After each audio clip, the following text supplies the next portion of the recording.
எனக்கு யார் வந்து எடப்பாடிக்கு தான். எடப்பாடி தானா? இப்போ திமுக தாவேக்கான 2 பேருமே இருக்காங்களே, அவங்க போட்டி போட்டு நான் தான் ஆட்சிக்கு வருவேன்னு அவங்கள தாண்டி வர முடியுமா அதுல?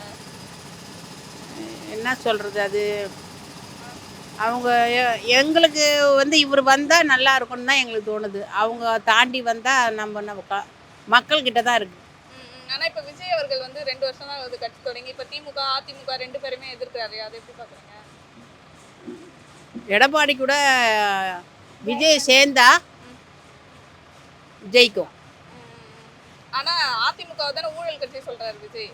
அவர் வந்து அப்படி தான் சொல்கிறாரு. ஆனால் இதோட அவர் சேர்ந்தாருன்னா இன்னும் அவருக்கு ஆதரவு நிறைய கொடுப்பாங்க ஜனங்க. ஏன்னா எல்லாம் பழைய ஆளுங்க இன்னும் இருக்காங்க. எம்ஜிஆர் ஜெயலலிதாக்கு போட்டவங்களாம் இருக்கிறாங்க. இப்போ அதில் ஏன் இதில் எதுவுமே குறையில. நிறைய பேர் வந்து ஸ்டாலினுக்கு ஓட்டு போடுறதே கிடையாது. அது எப்படி ஜெயிக்கிறாங்களோ நம்மளுக்கு தெரியாது அதை பற்றி. அதனால் எடப்பாடி கூட இவர் சேர்ந்தாருன்னா கண்டிப்பாக இவரும் ஜெயிப்பார். தனியாக இருந்தால் சொல்ல முடியாது. அதனால ஏடிஎம்கே தான் வரும். ஆமாம், உங்க ஆதரவு? அவருக்கு தான், எடப்பாடிக்கு தான்.